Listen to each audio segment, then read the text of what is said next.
Welcome to IG media. So మోకాల నొప్పుల సమస్య చాలా మందిని ఇబ్బంది పెట్టే సమస్య. చిన్న వయసులో కూడా ఈ మోకాల నొప్పుల సమస్య అనేది మనం చూస్తూ ఉన్నాము. ఎందుకు అసలు ఈ ప్రాబ్లం అనేది వస్తుంది, మరి రాకుండా జాగ్రత్తలు ఏమన్నాయి, వస్తే ఈ పంచగవ్య వైద్య విధానం ద్వారా ఎలా తగ్గించుకోవచ్చు, డాక్టర్లు ఏం చెప్తున్నారు వివరాలు తెలుసుకుందాం. మనతో పాటు ఉన్నారు ప్రముఖ పంచగవ్య వైద్య నిపుణులు డాక్టర్ ఆనంద్ కుమార్ గారు. డాక్టర్ గారు నమస్తే అండి. ఓం నమస్తే జీ, వందకం. ప్రతిదానికి అలోపతి కన్నా ఇలాంటి ఆల్టర్నేటివ్ మెడిసిన్స్, ఆల్టర్నేటివ్ థెరపీస్ చాలానే ఉన్నాయి ఇలాంటి నొప్పులు తగ్గించడానికి, రకరకాల అనారోగ్య సమస్యలు తగ్గించుకోవడానికి. అయితే ఎక్కువగా మోకాల నొప్పుల సమస్య అనేది మనం 20 years ఆఫ్ ఏజ్లోనే చూస్తూ ఉన్నాము. ఎందుకంటారు? ఇంతకుముందు పూర్వకాలంలో ఎలా ఉంటుంది అనేసి అంటే ఒక 50 years 60 years తర్వాత మీకు మోకాళ్ళ నొప్పులు, చిప్పల నొప్పులు అనేసి మనకు కనిపించేటి. ఇప్పుడు ఎలా అయిపోయింది అనేసి అంటే పరిస్థితి, ఒక్కొక్కసారి 20 ఏళ్ళు 30 ఏళ్ళ పిల్లలు అయినా సరే, 20 ఏళ్ళు 25 30 ఏళ్ళు వచ్చేసినా కానీ వాళ్ళకి నొప్పులు కనిపిస్తున్నాయి. ఇది మరి దారుణమైన పరిస్థితి. ఈ పరిస్థితి వచ్చింది అనేసి అంటే ఫస్ట్ ఆఫ్ ఆల్ మనం తెలుసుకోవాల్సింది ఏంటంటే అంటే మా యొక్క పంచగవ్యాన్ని అంటే ఈ ఆవు యొక్క పంచగవ్యాల్ని మనం ఇచ్చేసి మనం మందుల ద్వారా మనం క్యూర్ చేస్తాము. ఇది పద్ధతి. దీని లోపల ఇంకో పద్ధతి ఏంటి అనేసి అంటే నాడి ద్వారా మనము వారి యొక్క లక్షణాలని బట్టి వారి యొక్క స్థితి ఏందో చూస్తాము. ఈ యొక్క కాళ్ళ నొప్పు కీళ్ళ నొప్పులు వస్తున్నాయి అనేసి అంటే అది వాత సంబంధిత సమస్య. సో అది వాతానికి కిందికి వస్తుంది అన్నట్టు. వాత సమస్య ఏదైతే ఉన్నదో వాటిని తీర్చడానికి మేము ఏమిస్తాము పంచగవ్యాల్లో అంటే గోవర్క్ ఇస్తాము. గోవర్క్ అంటే గోపంచకం. గోపంచకాన్ని డిజిటలైజేషన్ చేసి దాన్ని గోమూత్రాన్ని గోవర్క్గా ఆవిరిని మనం తీసి దాని లోపల కొన్ని మూలికలు కలిపి మందుగా ఇస్తాం అన్నట్టు. ఓకే, అంటే దాన్ని ఆవిరి చేసి దాంట్లో మూలికలు కలిపి మందుగా చేస్తారు. అవునండి, అదొక పద్ధతి. దాని నుంచే గోళీలు కూడా తయారు చేస్తాం. దాన్ని ఘనమటి అనేసి అంటారు.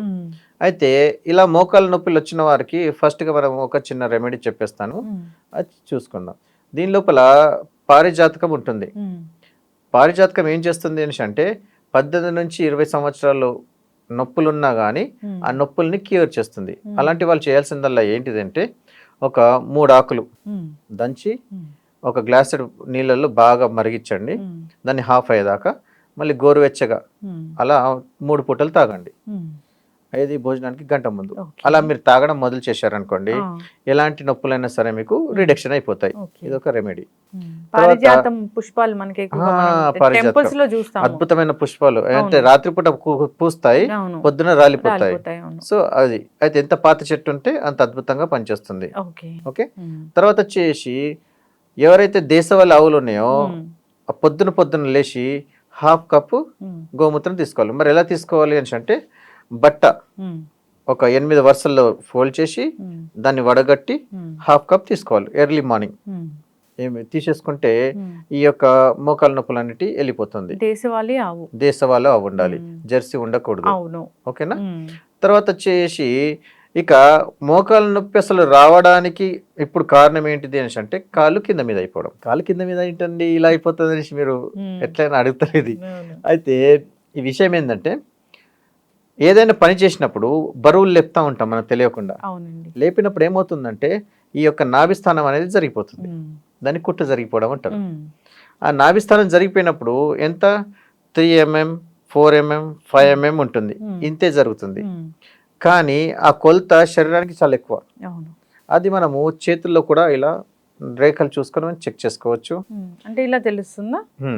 అయితే ఫస్ట్ 3 రేఖలు సీదా చేసుకొని చూసుకోండి. అండ్ 4వ రేఖ కలుస్తుందో లేదో చూడండి. 4వ రేఖ కలుస్తలేదు అని అంటే మీ యొక్క నాభిస్థానం జరిగిపోయిందని అర్థం. 4వ రేఖ అంటే ఏది గురుగారు? ఇది 4వ రేఖ. 1 2 3 4 ఇది ఇలా.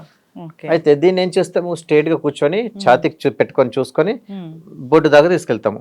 అప్పుడు అది జరిగిపోయినట్టు మనకు కనిపించింది అనుకోండి, మీ నాభిస్థానం జరిగిపోయినట్టు. ఇకొచ్చేసి ఈ యొక్క చేతి యొక్క మధ్య భాగం లోపల ఒత్తి చూడాలి. నొప్పి విపరీతంగా ట్రిగర్ అవుతుంది అని అంటే మీ నాభిస్థానం జరిగిపోయేసి ఇంకో ప్లేస్ లో డిస్లొకేట్ అయిపోయేసి ఇంకో ప్లేస్ లో పోయి కూర్చున్నదని అర్థం. ఎప్పుడైతే నాభిస్థానం జరిగిపోతుందో ఆటోమేటిక్లీ బాడీ అనేది ఇలా టీ షేప్ లో ఉండాలి, స్ట్రైట్ గా. అప్పుడు మీకు తెలియకుండానే క్రాస్ అయిపోతుంది. అంటే మీకు తెలియకుండానే ఒక భుజం పైకి అవుతుంది, ఒక భుజం డౌన్ అయిపోతుంది. అప్పుడు ఏమవుతుంది, శరీర స్థితి మారిపోతుంది. అప్పుడు ఒక కాలు పైన ప్రెషర్ ఎక్కువ పడుతుంది, ఇంకో కాలు పైన ప్రెషర్ తక్కువ పడుతుంది. నడుస్తూ ఉంటే కుంటుతూ ఉంటారు. అలాంటి వాళ్ళు 1 సంవత్సరము 2 సంవత్సరాలు 3 సంవత్సరాలు ఇలా పెరుగుతూ పోయింది అనుకోండి, ఒకే కాలు పైన అధికంగా రాపిడి రావడం వల్ల మోకాలు నొప్పి స్టార్ట్ అవుతుంది. అయితే ఫస్ట్ మీకు రావడంతో 2 మోకాలు నొప్పులు రావు, ఫస్ట్ ఒకటి వస్తుంది, తర్వాత ఇది. అంటే ఎవరైతే కుంటుకుంటా నడుస్తున్నారో 100% వారిది నాభిస్థానం జరిగిపోయినట్టే లెక్క. సో ఈ వైద్యం ద్వారా ఇలా చెప్పొచ్చు అనమాట. అంటే చెకింగ్ అన్నట్టు ఇది. అయితే నాభిస్థానం మీరు సెట్ చేసుకున్నారు అనుకోండి, కాళ్ళపైన ప్రెషర్ తగ్గిపోయింది కదా, కాళ్ళపైన ప్రెషర్ తగ్గిపోయేసి మామూలు నడకడం స్టార్ట్ చేయాలి. పోస్చర్ కరెక్ట్ అవుతుంది కాబట్టి మామూలుగా నడుస్తారు ఆటోమేటిక్ గా. ఎస్, అది తెలియక అందరూ కూడా రకరకాల ఆయిల్స్ మందులు వాడుతూ ఉంటారు. అయితే బాడీ పోస్చర్ కరెక్ట్ అయిపోయింది అనుకోండి, ఏ ఆయిల్ కానీ ఎటువంటి రకమైనటువంటి క్రీమ్ అవసరం లేదు. అయితే చాలా ఏళ్ళుగా వాళ్ళు ఆ పోస్చర్ పాడైపోవడం వల్ల వచ్చిన నొప్పులకు ఉపశమనం పొందుతారు అంతే తప్పించి పర్మనెంట్ రిజల్ట్ కాదు అది.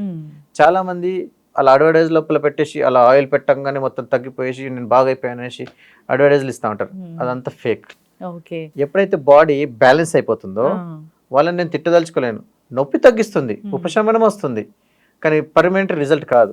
శరీర స్థితి కరెక్ట్ సమస్థితికి రావాలి. ఇలా సమస్థితికి వచ్చింది అనుకోండి శరీరము, నొప్పులు తగ్గిపోతాయి. ఈ పోస్చర్ మీరు ఓన్లీ కాలే అనుకుంటున్నారు, దీనివల్ల సర్వైకల్ ఇష్యూస్ వస్తాయి, ముందుకు జరిగిపోతారు మనిషి. అది జరగకపోవడం వల్ల ఏమవుతుంది, భుజాలు డౌన్ అయిపోతాయి. భుజాలు డౌన్ అయిపోతే ఏమవుతుంది, మళ్ళీ మన లంగ్స్ ఉతకపోతా ఉంటాయి, లంగ్స్ మధ్యలో గుండె ఉతకపోతా ఉంటుంది, మళ్ళీ బీపీ రేజ్ అవుతా ఉంటుంది, మళ్ళీ బీపీ మందులు తీసుకోవాలి. ఈ పరిస్థితి ఉండేసి మెడల్ ముంగట జరిపేసి తర్వాత మోషన్ కరెక్ట్ లేకపోవడం, ఇవన్నీ స్థితి రాగానే హార్మోనల్ చేంజ్ వస్తాయి. అంటే ఎక్కడ థైరాయిడ్ సమస్య వస్తుంది. ఇవన్నిటికీ మూల కారణం ఎక్కడ, నాభిని మీరు సెట్ చేసుకున్నారనుకోండి, మీ యొక్క మోకాల నొప్పులు సెట్ అయిపోతాయి, వెన్నుపూసలు సెట్ చేసుకోవచ్చు, అన్ని సెట్ అయిపోతాయి అన్నమాట. ఖచ్చితంగా అండి, చాలా చక్కగా చెప్పారు. నిజంగా అంటే మోకాల నొప్పుల సమస్య వస్తుంది అని అంటే దానికి కారణం ఇది. సో చాలా మంది ఈ కారణాలు ఏంటి అని వెతుకుతూ ఉంటారు. దీని లోపల ఇంకో కారణం నేను చెప్పాలనుకుంటున్నాను. ఇదొక రకమైనటువంటి కారణము. తర్వాత వచ్చేసి తినే ఆహార పదార్థాల లోపల యాసిడిక్ పదార్థాలు ఎక్కువ తింటారు. దానివల్ల ఏమవుతుంది అనేసి అంటే యూరిక్ యాసిడ్ విపరీతంగా పెరిగిపోతుంది. దానివల్ల ఈ జాయింట్స్ ఏవైతున్నాయో ఈ జాయింట్స్ లోపల యూరిక్ యాసిడ్ పెరిగిపోవడం వల్ల వీళ్ళ గౌట్ అనేసి వస్తుంది, ఆర్థరైటిస్ ఉంటుంది కదా, ఆర్థరైటిస్ ఇవన్నీ వచ్చేస్తూ ఉంటాయి.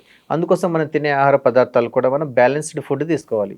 గ్రీన్ లీఫీ వెజిటేబుల్స్, తర్వాత వచ్చి తీగ కూరలు అంటే బీరకాయలు, సోరకాయలు ఇలాంటి వీటికి వెళ్ళిపోవచ్చు. తర్వాత అయినంత మటుకు జంక్ ఫుడ్స్ నుంచి దూరం ఉండాలి. ఈ మోకాల నొప్పులు, కీళ్ళ నొప్పులు, ఈ వాత సంబంధిత రోగాలు రావడానికి అద్భుతంగా పనిచేసేటి ఏంటి అనేసి అంటే విష పదార్థం అంటే చైనీస్ ఫాస్ట్ ఫుడ్. ఒక్కసారి వండిన పదార్థాన్ని మళ్ళీ వేడి చేసుకొని మీరు తిన్నారు అనేసి అంటే 100% వారి శరీరం పాడైపోతుంది, ఇంకో ఛాన్సే లేదు. ఓకేనండి. ఈ విధంగా మీరు ఎప్పటికప్పుడు వేపుళ్ళ నుంచి దూరం ఉండండి, చైనీస్ నుంచి దూరం ఉండండి. ఎంతైతే అంత మీరు నేచర్లో దొరికే పదార్థాలని మీరు తినడానికి ప్రయత్నించండి. ఖచ్చితంగా గురుగారు చాలా చక్కగా చెప్పారండి. నిజంగా అంటే రావడానికి కారణాలు అంటే చాలానే ఉన్నాయి.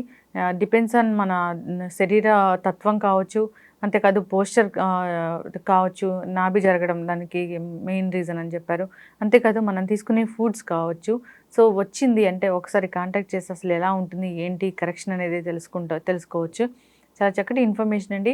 నిజంగా ప్రాచీన వైద్య విధానం అంటే అప్పుడు ఎటువంటి మందులు లేవు, ఇలానే సో మనకి నేచర్లో దొరికే వాటితోని మూలికలతోని చేసేవాళ్ళు. దాన్ని ఇప్పుడు మోడిఫై చేసి అలోపతి లాగా చేస్తూ ఉన్నారు. చాలా చక్కటి ఇన్ఫర్మేషన్ అండి. ఇబ్బంది పడుతున్న వాళ్ళు ఒకసారి కాంటాక్ట్ చేయాలని కోరుకుందాం. ధన్యవాదాలు. ఓం నమస్తే జీ, వందే గోమాతరం.